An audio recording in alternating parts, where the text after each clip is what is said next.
Baik tuan-tuan, puan-puan, muslimin, muslimat yang dikasihi sekalian, kita sambung muka surat 4. Nasabuhu wa wafatu walidihi. Nasabu tu nasab, hu tu nya. Nasabuhu, nasabnya, keturunannya. Wa wafatu, dan wafat walid, ayah, hi tu nya. Walidihi, walidnya, keturunannya dan kewafatan bapanya. Waliduhu, walidnya, bapanya, Abdullah ibnu Abdul Muttalib ibn Hashim ibn Abdi Manaf ibn Qusay bin Kilab. Ini nama ayah kepada Nabi Abdullah. Kita tengok di bawah, Abdul Muttalib mempunyai 10 orang anak lelaki dan 6 anak perempuan. Yang ni mak-mak saudara Nabi lah, pak-pak saudara Nabi. Anak lelakinya bernama Al-Harith, Az-Zubair, Hajal, Hajim Lam, Dirar, Al-Muqawwim, Abu Lahab, nama betul dia Abdul Uzza, Al-Abbas, Hamzah, Abu Talib, dan Abdullah. Yang jadi ayah Nabi ni Abdullah. Anak perempuannya pula bernama Safiyah Ummu Hakim Al-Bayda. Gelaran dia Al-Bayda kerana dia tersangat putih. Abyad, putih untuk lelaki, abyad untuk perempuan, bayda macam hitam, aswad untuk lelaki, perempuan sauda. Atiqah Umaymah. Umaymah ni mak saudara Nabi merangkap mak mertua Nabi, kerana Nabi kahwin dengan anaknya yang bernama Zainab binti Jahash. Zainab binti Jahash, mak dia nama Umaymah binti Abdul Muttalib. Ayah Nabi Abdullah bin Abdul Muttalib, perkahwinan sepupu. Arwa dan Barrah. Datuk Nabi adalah manusia yang menggali semula telaga Zamzam yang tertutup selepas zaman Nabi Ismail AS. Zamzam ni kemunculan dia Hajar dan Nabi Ismail. Itu cerita Zamzam. Zamzam makna apa? Kepung-kepung. Zam-zam, kepung-kepung. Siti Hajar berlari-lari antara Safa Marwah mencari air. Tak ada air. Biwadin ghairi dhi dhar'in, tempat yang tiada tumbuhan. Kering kontang. Pokok tak tumbuh, air tak ada. Susah. Gersang. Orang pun tak duduk situ lah, orang tak duduk. Tiada kehidupan di situ. Tapi dah Allah takdirkan Nabi Ibrahim bawa Hajar dan anaknya Ismail tinggal di situ. Pi tinggal. Pi tinggal, bukan pi buang, tak buang. Tak buang anak, tak buang isteri, tapi kena tinggal. Bila Nabi Ibrahim nak balik, Hajar pegang baju Nabi Ibrahim dari belakang. Hajar kata, abang nak pi mana? Nabi Ibrahim tak cakap. Oh, sedih. Hajar genggam baju, tak bagi pi. Nabi Ibrahim buat diam lagi. Nak pi mana? Nak pi mana? Nak tinggal kami dua beranak sini. Nabi Ibrahim sengap 1000 bahasa. Tak tahu nak explain macam mana Allah suruh. Akhirnya Hajar menduga. Hajar tanya, Allahu amaraka bihadha? Allah. Bila panjang dia jadi adakah? Allah, adakah Allah? Tu adakah. Melayu tambah dakah. Dakah. Allah, adakah Allah? Amaraka, yang suruh kamu. Bihadha, buat kerja macam ni.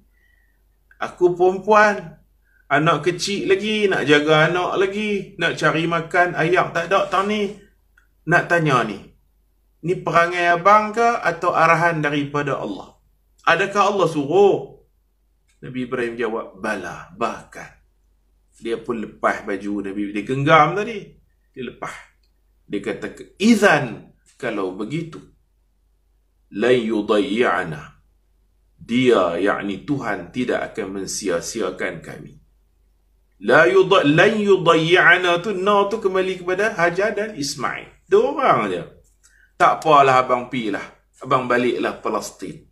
Abang pergilah jumpa isteri pertama abang, nama Sarah. Pulanglah ke pangkuan Sarah di Palestin. Tinggal kami di sini. Ikut hati memang susah hati, sedih, tapi korban. Berkorban apa sahaja. Korban. Lepas tu kita nama raya korban.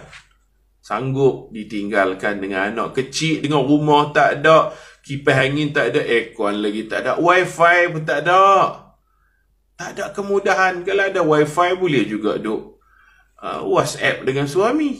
Boleh bertanya khabar. Tinggal buta macam tu. Allah uji. Wa idzi betala Ibrahim rabbuhu.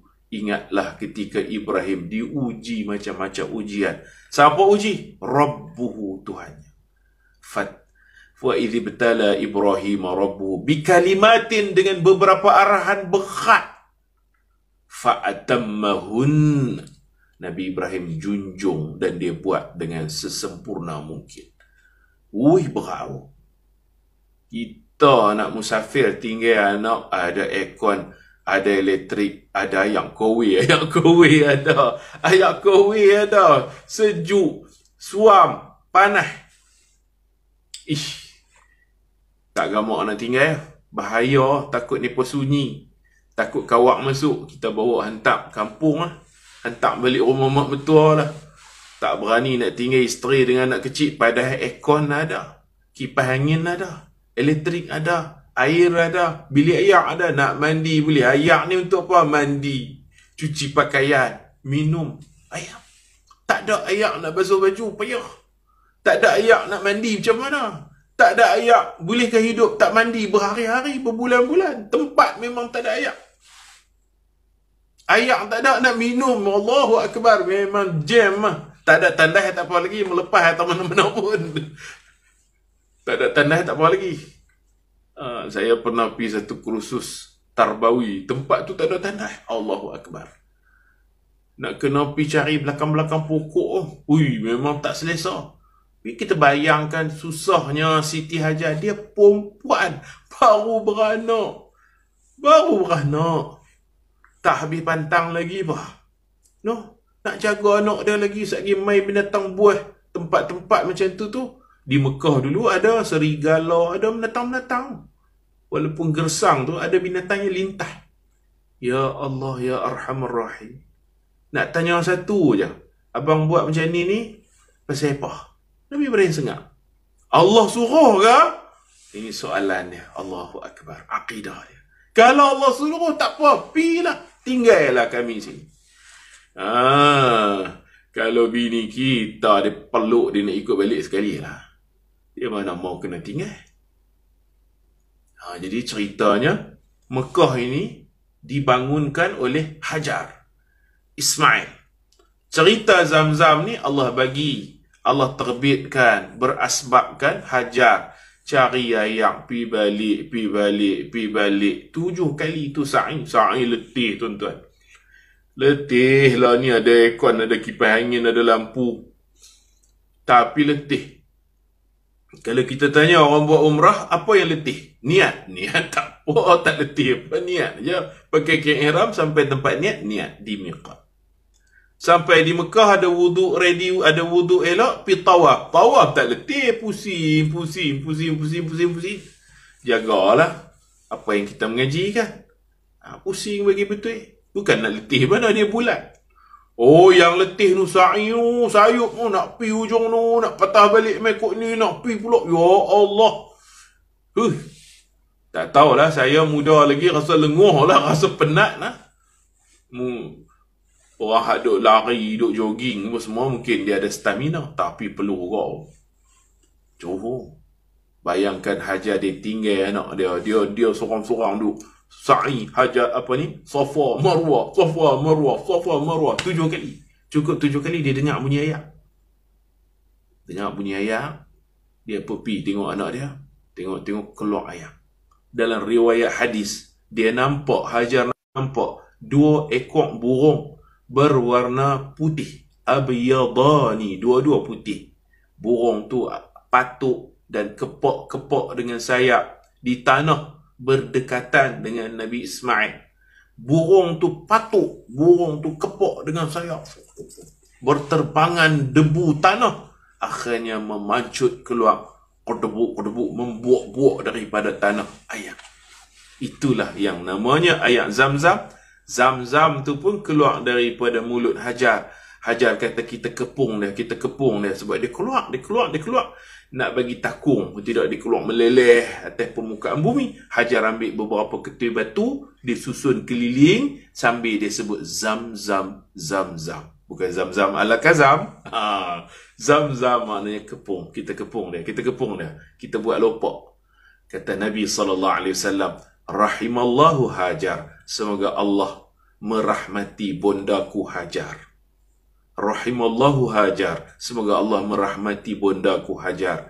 Kalau dia tak asbab, dia kepung ayak tu akan keluar. Boleh tenggelam dunia ni. Banyaknya ayak Zamzam. Jadi bila dia susun batu, kepung Zamzam, makna ayak tu duduk tempat tu. Ayak tu memang banyak. Dia tak akan menenggelamkan bumi. Dia duduk situ je. Dia stay situ. Banyaknya keberkatan ayak Zamzam. Tuan-tuan tengok kalau orang pergi umrah, seorang buat balik 5 liter seorang. Berapa orang yang pergi? Grup kita 40. Baru ni tahu berapa tahun lepas saya pergi dengan Ustaz Hasbullah 75. Alhamdulillah ramai. Seorang 5 liter tu tak kira lagi hak selit-selit botol, hak balut dengan kain Zamzam selit masuk dalam beg besar. Hak minum di sana, hak mandi pun ada. Boleh mandi. Tapi orang tak bagi. Bukan haram tak. Sayang lah. Boleh mandi, boleh basuh najis pun boleh, istinja boleh, tak ada masalah. Dia air yang suci, air mutlak lah. Ayak paling bagus ni ayak tangan Nabi. Hak keluar kot celah tangan Nabi tu mukjizat Nabi dalam peperangan Tabuk. Nombor 2 ayak Zamzam. Lepas ada lagi ayak Nil, sungai Nil di Mesir, kan. Ayak yang paling bagus ayak keluar pada tangan Nabi SAW. Tak ada lah ayak Zamzam masih ada, tak pernah kering. Ya Allah, tak pernah kering. Satu keajaiban dalam dunia. Orang minum, dia telaga. Tapi ya Allah, ayak dia sentiasa mencukupi. Ayak dia sentiasa mencukupi. Bukan minum di Mekah ya. Minum di Madinah, Masjid Nabawi. Masuk masjidnya minum, Beribu-ribu tong tu ada. Ratus ke ribu, saya pun tak tahu. Tapi setiap tiang ada tong. Setiap tiang boleh kita minum. Okey, baik. Sejarah Zamzam ini, lepas Nabi Ismail adalah satu zaman berlaku peperangan. Kemudian ada tentera jahat. Dia kambuh Telaga Zamzam. Dia buat khianat. Dia perang dengan Mekah. Dia tak berjaya. Bila dia nak balik, dia perancuk telaga. Dia kambuh dengan tanah. Dan ada riwayat pedang ni pun tu jatuh. Bila ni pun nak kambuh tu, senjata-senjata mereka jatuh dalam telaga. Betul ni pun kambuh. Senjata ni pun jatuh. Dan ni pun melarikan diri. Ada yang kena bunuh. Jadi dalam sejarah, Telaga Zamzam pernah tertutup. Orang tak tahu. Lepas tu tentera-tentera pun ramai yang mati. Habis sejarah macam tu, Zamzam ni dia macam Allah hilangkan daripada Mekah. Orang-orang Mekah pun tak tahu tang mana. Korek tak dapat ayak. Ni pun sampai lupa tang mana Telaga Zamzam. Zamzam ni ada keliling Kaabah tu lah. Dekat dengan Kaabah. Tapi sekarang dah ditutup lah. Jadi dataran Mataf, tempat tawaf. Dulu-dulu Tok Wan kita dulu kalau pergi haji, mereka boleh turun, ada tangga. Turun bawah pergi tengok telaga hak betul itu. Boleh cedok, boleh mandi. Macam tu. Boleh mandi. Dah tutup lah. Kita pun tak nampak dah lah lokasi tepat Zamzam. Baik. Kemudian Tok Wan Nabi yang korek balik. Zaman dekat dengan Nabi ni, Tok Wan Nabi bersama ayah Nabi Pok penakan Nabi, anak dia hak laki 10 orang tu bantu dia, tolong dia cari gali, cari balik tang mana Zamzam, korek dan berjaya ditemui semula. Sebab tu jawatan siqayah ni benda apa? Siqayah ni daripada saqa yasqi. Siqayah ni satu jawatan berhak mengurus telaga, cuci telaga, cedok air di telaga. Dan musim haji Nepal yang akan bagi servis kepada jemaah haji. Itu dipegang oleh Bani Hashim. Bani Hashim conquer telaga lah. Khidmat lah, bukan kata nak cari duit. Mereka berkhidmat, tolong tuang dalam botol, dalam cawan. Orang nak buat balik semua. Satu kebanggaan bagi Bani Hashim kerana mereka menguasai as-siqayah war-rifadah. Rifadah ni jamu tetamu, jamu makan. Jamu makan, bagi tempat tinggal. Itu kerja ni pak. Tetamu mai musim-musim haji zaman-zaman jahiliah dulu pun. Bani Hashim lah yang ambil. Kan orang Arab dia suka rai tetamu, dia suka tetamu. Jadi keluarga-keluarga lain pun teringin juga. Ada. Ini hak Bani Hashim melayan tuyufur rahman, memberi minum Zamzam apa semua. Jawatan tu jawatan yang dipegang zaman berzaman oleh Bani Hashim. Hak pegang kunci Kaabah, cuci Kaabah tu lain pula, tu Bani Syaibah. Dia ada Bani Hashim, Bani Syaibah, Bani Makhzum. Kaum puak Abu Jahal, Bani Makhzum. Arqam bin Abi Arqam tu Bani Makhzum. Bani Makhzum ni pun duduk belah Safa. Bani Makhzum duduk belah Safa. Saya biasa ceritakan, kalau kita nak cari tang mana tapak pusat dakwah rumah Arqam bin Abi Arqam, kita berjalan kot luar bahagian Safa. Ada pintu nombor 6, gate Arqam, Bawabah Arqam ibni Abi Arqam. Di situlah rumah Sayyiduna Arqam bin Abi Arqam, yang mana Nabi berdakwah selama 3 tahun di situ. Underground, senyap-senyap, dakwah secara sirriyah, secara tersembunyi. Dia tu keluarga Abu Jahal kot belah tu lah. Mereka menguasai Safa. Bani Makhzum keluarga Abu Jahal. Keluarga Nabi pula ujung tu belah Marwah. Belah Marwah tu kelompok Nabi, Bani Hashim. Kan rumah kelahiran Nabi, maktabah tu, library tu, itu rumah Abu Talib. Itulah dijual lah. Asalnya tapak tu rumah Abu Talib, tapak maktabah tu, library, Maktabah Al-Makkah Al-Mukarramah, perpustakaan Mekah tu, itu rumah Abu Talib. Aminah sakit beranak di situ, di rumah abang iparnya Abu Talib. Saya rumah Nabi kum kok belah Marwah tu lah, perkampungan Bani Hashim. Kau orang dulu-dulu jenis duduk sepulau, sekelompok lah pun ada. Jenis kampung tu kampung apa? Kampung Tok Said, anak cucu Said belakang lah kot tu. Kaum puak Nepal lah. Kan? Nepal jenis beli tanah kot situ. Kalau kata Bendang ni, ada perkampungan tengah-tengah Bendang, orang panggil kampung pulau kan. Orang panggil pulau, bukan pulau ayak, pulau Bendang. Dia beradik belakang lah kot tu. Dia beradik belakang. Cari-cari balik dia beradik. Kaum puak belakang. Gitu. Baik, saya nak cerita apa ni? Saya nak cerita Zamzam. Jasa besar Tok Wan Nabi gali Zamzam. Dia cari, payah nak jumpa, sehingga dia bernazar. Dia kata, kalau aku ada 10 orang anak, kemudian 10 orang anak ni laki, bantu aku cari Zamzam, aku berjaya cari Zamzam, aku akan sembelih seorang. Nazar pelik-pelik orang dulu. Nazar nak sembelih anak. Kita jangan buat nazar merapu punya tu, tak boleh. Ni zaman jahiliah, tak ada panduan hukum, mereka bernazar. Tok Wan Nabi nazar nak sembelih anak. Kita baca cerita ni. Datuk Nabi adalah manusia yang menggali semula telaga Zamzam. Zamzam ni minum kena niat. Zamzam 5 syuribalah. Nabi kata Zamzam minum, niat lah. Dia ikut niat kita. Minum tu ikut niat. Bagus lagi minum menghadap Kaabah. Mata tengok Kaabah, mulut membaca doa. Doa dia minta ilmu yang bermanfaat, rezeki yang luas, sembuh daripada penyakit. Mulut cakap Allahumma inna, Allahumma inni. Kalau seorang inni lah, Allahumma inni Kalau kita pimpin jemaah nak ajak ni, Allahumma inna lah. Allahumma inni as'aluka ilman nafi'a wa rizqan wasi'a wa shifaan min kulli da'. Itu doa minum air Zam-Zam. Mata syok. Ayat paling syok ni ayat Zam-Zam. Takat dia tarik, melu tarik, tak ada apa. Ayat lasi, ayat paling best ni ayat Zam-Zam. Yang lebih bestnya, minum mata tengok Kaabah. Allahu Akbar. Tambah-tambah kalau kita puasa sana, pahala berganda-ganda. Paling best lah, makan dan minum paling best hak tu lah. Kalau di Malaysia ni makan hak paling best, makan hak paling best, minum hak paling best. Orang tanya, makan apa paling best Ustaz? Makan sedap, cepat, nak bayar, orang tolong bayar. Hak tu paling best di Malaysia.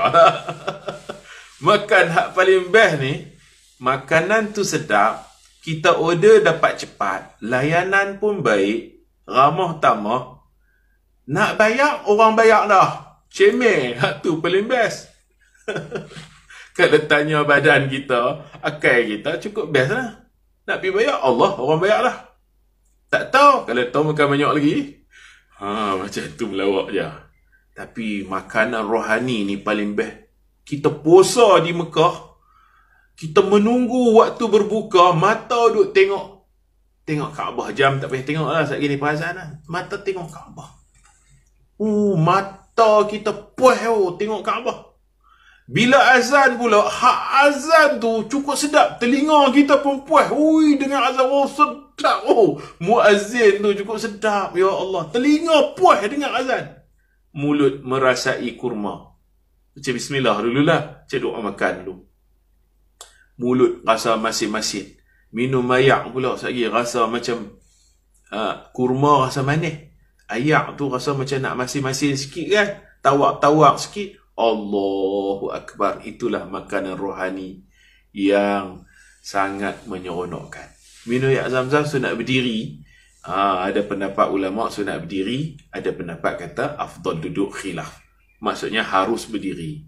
Boleh nak berdiri tak apa, nak duduk tak apa. Macam tu. Allahu Akbar. Mata melihat Kaabah, telinga mendengar laungan azan, mulut memamah kurma yang manis, minum ayak rasa masin-masin mineral dia.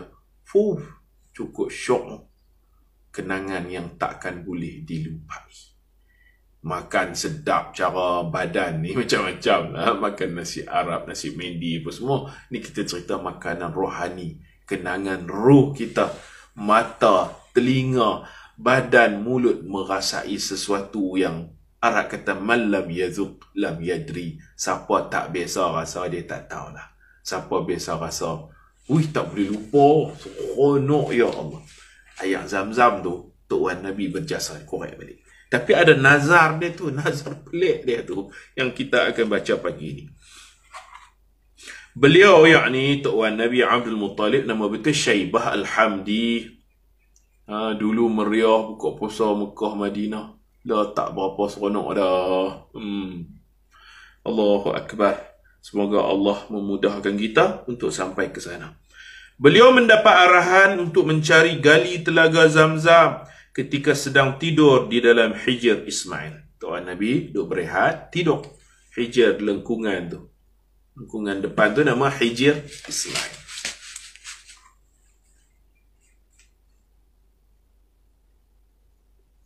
Beliau ketika berikut kita sebutkan hadis berkaitan dengan riwayat yang diriwayatkan oleh Ibnu Ishaq. Ni cerita dia dapat arahan untuk gali Zam-Zam. An Ali bin Abi Talib radhiyallahu anhu annahu kana yuhaddithu hadis Zam-Zam hina umira Abdul Muttalib bihafriha. Qala Abdul Muttalib inni lanaimun fil hijr idh atani atin فقال احفر طيبة. قال وما الطيبة؟ فقال ثم ذهب عني. فلما كان الغد رجعت إلى مضجعي فنمت فيه فجاءني فقال احفر بره. قال قلت وما البره؟ قال ثم ذهب عني. فلما كان الغد رجعت إلى مضجعي فنمت فيه فجاءني فقال احفر المضنونة. قال قلت وما المضنونة؟ قال ثم ذهب عني. فلما كان الغد رجعت إلى مضجعي فنمت فيه فجاءني فقال احفر زمزم. قال قلت وما زمزم؟ قال لا تنزف أبدا ولا تذم، تسقي الحجيج الأعظم وهي بين الفرث والدم عند نقرة الغراب الأعصم عند قرية النمل. رواه Ibnu Ishaq fi siratihi. Artinya daripada Ali bin Abu Talib, sepupu Nabi. Ali ni sepupu Nabi. Ali ni anak angkat Nabi. Ali ni juga menantu Nabi. Yang jadi sepupu macam mana? Tok Wan dia lah. Abdul Muttalib tu Tok Wan Sayyidina Ali. Dan juga Tok Wan Nabi. Kalau satu datuk, maka ini namakan sepupu. Air Zam-Zam minum di Mekah pun tak rasa macam payau dulu-dulu. Allah. Baik. Dia cerita tentang Tok Wan dia. Sayyidina Ali cerita tentang datuknya. Beliau bercerita tentang hadis ketika Abdul Muttalib diarahkan menggali telaga Zam-Zam. Abdul Muttalib berkata, ketika saya sedang tidur di dalam hijr Ismail, tiba-tiba datang seseorang di dalam mimpi saya dan berkata, ni Tok Wan cerita kat cucu lah, macam tu lah. Dalam mimpi, ada orang mai, orang tu kata, galilah Taibah. Taibah ni mana baik ya? Sesuatu yang baik. Tok Wan Nabi tanya balik dalam mimpi. Benda apa? Ma Taibah. Apa itu Taibah? Kemudian orang itu menghilangkan diri. Hilang. Tok Wan Nabi pun jaga. Tercengang-cengang. Taibah apa benda ni? Dia suruh gali Taibah. Benda apa? Esoknya saya kembali tidur di tempat itu juga. Lelaki itu datang lagi dalam mimpi dan berkata, galilah Barrah pula dah. Saya bertanya, apa itu Barrah? Baik. Barrah ni mana baik? Dia menghilangkan diri. Keesokannya saya tidur di situ lagi dan bermimpi. Lelaki itu berkata, galilah Al-Madnunah. Saya bertanya, apa itu Al-Madnunah? Madnunah ni yang tak kering-kering lah. Kemudian dia menghilangkan diri. Hari berikutnya saya kembali tidur di tempat yang sama. Tidur tempat tu je. Mana mimpi ni tidak menakutkan. Kalau takut, tidur tak lain lah. Seronok mimpi ni. Duk tertanya-tanya, duk ternanti-nanti arahan. Dalam mimpi dia datang lagi dan berkata, galilah Zam-Zam. Saya bertanya, apa itu Zam-Zam? Dia berkata, air yang tidak akan kering selama-lamanya dan tidak tercela. Kamu beri minum kepada jemaah haji yang ramai. Ia berada di antara najis dan darah. Di antara Safa Marwah. Safa Marwah tu disebut bahasa bayangan antara najis dan darah. Safa dia ada berhala, Marwah ada berhala, duduk tengah-tengah. Seperti mana susu. Susu binatang, Allah Ta'ala kata, baina farasin wa damin. Susu tu dia punya kedudukannya antara darah dan juga najis. Dia punya kilang tai dengan darah jantung. Saya pun tak berapa pandai lah. Tuan-tuan tanya orang yang lebih pandai. Susu lembu, susu kambing duduk mana? Dia duduk celah-celah antara dua najis. Najis tai dengan najis darah. Tapi keluar labanan khalisan sa'iran lisyaribin. Keluar susu fresh, mudah hadam bagi orang yang minum. Kalau kita makan nasi lambat hadam, jenuh pepak. Lepas tu duk kisah-kisah minum susu ni dia cepat hadam. Keluar susu yang murni, yang fresh, yang mudah hadam, yang lazat bagi orang yang meminumnya. Tu susu tu Allah buat tu duk celah-celah. Dia tak kotor, dia tak jadi tai, dia tak jadi darah. Ini susu putih. Begitulah ayat Zam-Zam. Kedudukannya antara Safa Marwah yang dipenuhi dengan berhala. Tetapi ayat ini ayat suci, lagi menyucikan, ayat mutlak. Nanti Tok Wan Nabi kena pergi cari ya. Kemudian ada lagi kelu-kelu yang Allah Ta'ala beritahu. Berdekatan paruh burung gagak yang sebelah kakinya berwarna putih. Gagak selalu hitam. Ni gagak kaki sebelah putih, sebelah lagi hitam. Ia di sisi sarang semut. Adalah petunjuk-petunjuk je. Kita pun tak tahu, kita tak hidup zaman tu. Jadi Tok Wan Nabi akan pergi cari tang mana ada semut berkumpul, burung gagak, maka dikorek dan jumpa. Selepas mimpi ini, Abdul Muttalib mencari lokasi yang ditunjukkan dalam mimpi itu. Demi menjayakan hasrat ini, beliau sanggup bernazar, sekiranya Allah mengurniakan kepadanya 10 orang anak lelaki, dia akan menyembelih salah seorang dari mereka. Tanda syukur kepada Allah menjayakan usahanya, dan anak-anak yang ramai dapat membantunya menggali telaga Zamzam. Selepas berjaya menggali telaga Zamzam, Abdul Muttalib pun membuat undian di antara anak-anak lelakinya. Dalam cabutan undian itu, nama Abdullah, ayah Nabi, naik sebagai anak yang akan dikorbankan. Maka kaum Quraisy menghalang Abdul Muttalib dari menyembelih Abdullah. Mereka kemudian bersetuju menggantikan nyawa Abdullah dengan disembelih sebanyak 100 ekor unta. Anak paling dia sayang, dia nak sembelih sebab nak tunai nazar, cabut nama. Anak dia ada 10 orang lelaki, buat atas, dia cabut kena nama Abdullah. Orang larang. Kalau kena Abu Lahab, mungkin orang kata sembelih happy lah. Abdullah ni disayangi, ramai orang nak buat menantu. Arab panggil yusharu ilaihi bil banan. Yusharu ilaihi bil banan, kalau dia berjalan orang pakai duk tunjuk tu. Semua bagus tu. Orang pakai duk tunjuk tu menantu aku, pakai mendakwa aku nak buat menantu. Macam itulah. Arab kata yusharu ilaihi bil banan. Orang yang selalu ditunjuk dengan jari. Mana orang istimewa lah. Abdullah. Wajahnya bercahaya. Ada haibah, cahaya kenabian Nabi. Baik. Orang tak bagi, akhirnya dicadangkan ganti dengan unta. Orang suruh cabut lagi nama. Ada riwayat kata asal 10 retas. Orang-orang Mekah kata kita tambah satu lagi retas jadi 11. Cabut lagi. Retas kertas yang ke-11 tu tulis unta. Badanah unta. Jadi ada 11 retas. Hak tadi tak acih. Hak tadi tu ganti dengan 10 ekor unta. Hak nama Abdullah ganti dengan 10 ekor unta. Cabut lagi. 11 retas pula. Tadi 10, 11. Cabut. Kena Abdullah lagi. Buka Abdullah lagi. Allahu Akbar. Nak sembelih. Abdul Muttalib dia kira nak sembelih, nak tunai nazar. Wafa'an binazrihi.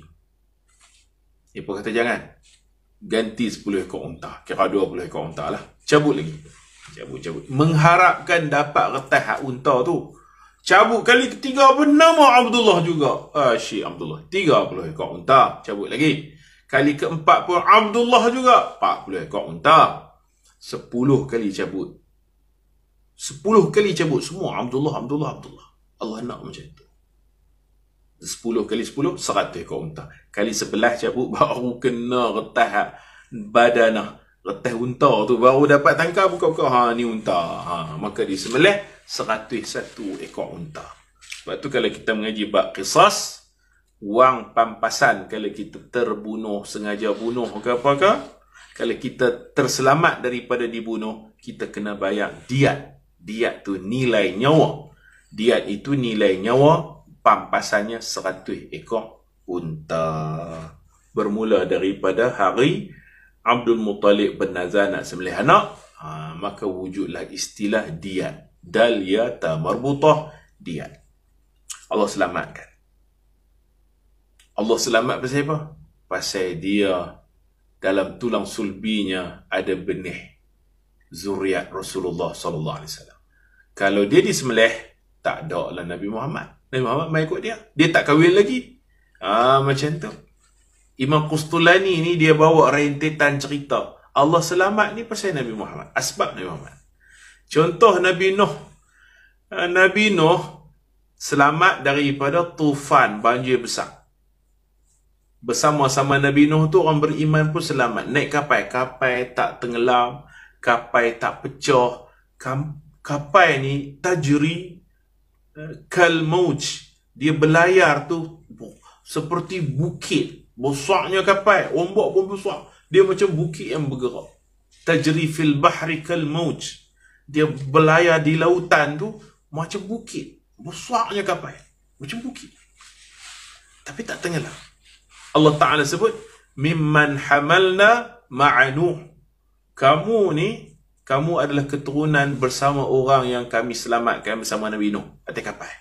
Mimman hamalna ma'anuh. Kami bawa kamu bersama Nabi Nuh naik atas kapal. Allah selamatkan Nabi Nuh daripada banjir pasal salah seorang penumpang itu membawa zuriat Nabi Muhammad sallallahu alaihi wasallam. Allah selamatkan Nabi Ibrahim, bakar tak terbakar. Maksud apa? Pasal Nabi Ibrahim ketika dibakar, dia belum kahwin dengan Hajar. Allah selamatkan dia, dia tak kena bakar. Allah berkuasa menjadikan api itu sejuk dan selamat. Selamat nampak zahir selamat Nabi Ibrahim, tapi sebenarnya nak selamatkan keturunan yang bakal wujud, iaitu Nabi kita Muhammad sallallahu alaihi wasallam. Panjang lagi dah cerita-cerita selamat-selamat ni. Allah nak lahirkan Nabi akhir zaman, Nabi kita Muhammad sallallahu alaihi wasallam. Jadi ayah Nabi terselamat daripada sembelih. Sebab tu Nabi kata, ana ibnu az-zabihaini dalam hadis. Ana ibnu az-zabihain, aku anak kepada dua orang lelaki yang nyaris-nyaris disembelih. Aku anak dua orang lelaki yang nyaris-nyaris disembelih. Yang terdekat ayah Nabi Abdullah, yang jauh sikit moyang Nabi Ismail yang nyaris-nyaris disembelih oleh Nabi Ibrahim alaihissalam. Ana ibnu az-zabihain. Itu keturunan Nabi. Dan cerita cabu undi ni kita pernah baca dah, kisah Nabi Yunus alaihissalam cabu undi 3 kali, kemudian dilempak, bukan lempak, dia terjun dalam laut, ditelan oleh ikan paus. Jadi cerita cabu undi begitu. Sejarah-sejarah hidup Nabi-Nabi lain juga ada dekat Nabi Muhammad sallallahu alaihi wasallam. Ayah Nabi terselamat. Kita tengok mak Nabi pula. Mak Nabi Bani Zuhrah. Orang panggil Bani Zuhrah. Ayah Nabi Bani Hashim. Wa ummuhu Aminah bintu Wahbin ibni Abdi Manafin ibni Zuhrah ibni Kilab ibni Zuhrata ibni Kilabin. Emaknya bernama Aminah binti Wahab bin Abdu Manaf bin Zuhrah bin Kilab.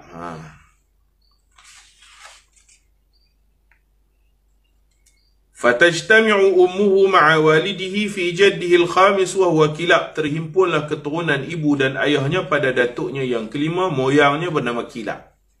Keluarga Nabi pun susur jalur keturunan jumpa Kilab. Keluarga belah mak Nabi pun jumpa Kilab. Orang dulu-dulu ni, orang dulu-dulu dia cari tu. Dia cari titik bertemu mak ayah. Mak ayah. Kerana kita kahwin ni adik-beradik kita sendiri maknanya. Kalau kita carilah. Kita dengan isteri kita, kalau kita buat carian, tentu bertemu dekat satu orang. Jadi mak Nabi dan ayah Nabi bertemu keturunan dekat seorang tokoh bernama Kilab. Walaqad tuwfiya waliduhu wa huwa fi batni ummihi wa umruhu 18 sanah wa dufina bil Madinah wa lam yatruk lahu syai'an min al mal. Bapanya meninggal dunia ketika baginda masih dalam kandungan ibunya, katanya 2 bulan. Mak Nabi mengandung Nabi 2 bulan. Kahwin tak lama, kahwin dalam seminggu 2, ayah Nabi sibuk pergi berniaga. Mak Nabi orang tempat melontar tu Mina. Mak Nabi orang Mina. Ayah Nabi orang Mekah lah. Orang Mekah kahwin dengan orang Mina. Gitu. Mak Nabi ni dulu pernah jadi anak angkat kepada Tok Wan Nabi. Itu pula kalau kita cerita panjang lah. Tok Wan Nabi Abdul Muttalib. Itu mak Nabi ni macam anak angkat atau cucu angkat. Abdul Muttalib di Mina tu dia ada cucu angkat atau anak angkat. Iaitu Aminah ni lah. Aminah binti Wahab kan? Aminah binti Wahab. Adalah kisahnya macam mana boleh berkahwin tu, selain daripada dia perempuan yang baik, tapi ada hubungan kekeluargaan juga. Memang Tok Wan Nabi kenal lama dah dengan Aminah ini, macam anak angkat atau cucu angkat dia. Bapa Nabi meninggal dunia. Ketika meninggal dunia, bapanya berumur 18 tahun. Orang dulu kan kahwin awal. Ayah Nabi 18 tahun, mak Nabi kita tak tahu lah umur apa, belasan tahun. Ayah Nabi berumur 18 tahun dan dikebumikan di Madinah. Beliau mati tanpa meninggalkan harta pusaka sedikit pun. Jadi di bawah saya buat komentar, walaupun pengarang kata ayah Nabi mati tak tinggal apa sekarang, tak, ayah Nabi tinggal juga. Ayah Nabi bukan orang miskin, bukan papa kedana.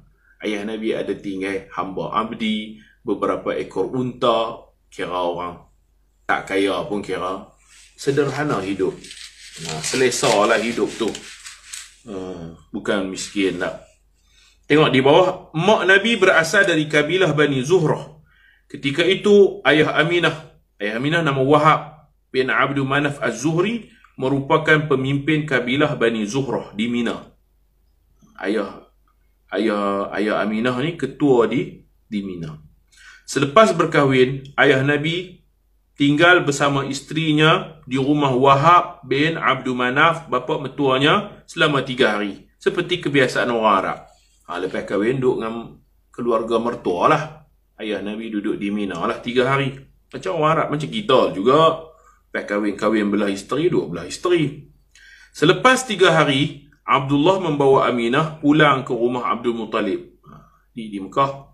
Dan pasangan suami isteri ini hanya sempat bersama dalam beberapa hari sahaja. Kebanyakan pengkaji sejarah berkata, tempoh mereka bersama sebagai suami isteri tidak lebih dari 10 hari. Dalam tempoh inilah Aminah ditakdirkan mengandung Nabi kita Muhammad sallallahu alaihi wasallam. Orang panggil bunting kelamin. Baru kahwin tak apa lama, mengandung dah. Abdullah tidak tinggal lama dengan isterinya Aminah, kerana selepas itu dia keluar ke Syam atas urusan perniagaan dan meninggalkan isteri tercintanya di Mekah.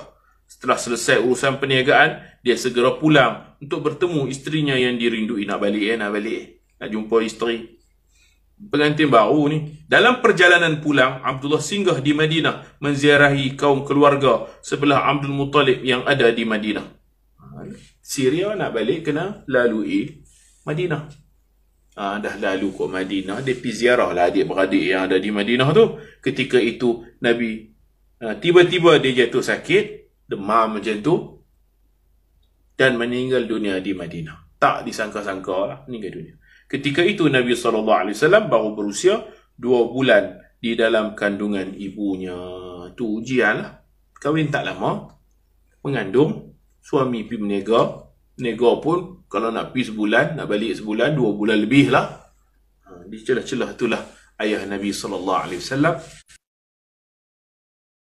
Wa sallallahu ala sayyidina Muhammadin wa ala alihi wa sahbihi ajma'in, walhamdulillahi rabbil alamin. Subhanakallahumma wa bihamdika, ashhadu an la ilaha illa anta, astaghfiruka wa atubu ilaik. Bismillahirrahmanirrahim. Wal 'asr innal insana lafi khusrin illa alladhina amanu wa 'amilus salihat wa tawasaw bil haqq wa tawasaw bis sabr. Assalamu alaikum warahmatullahi wabarakatuh.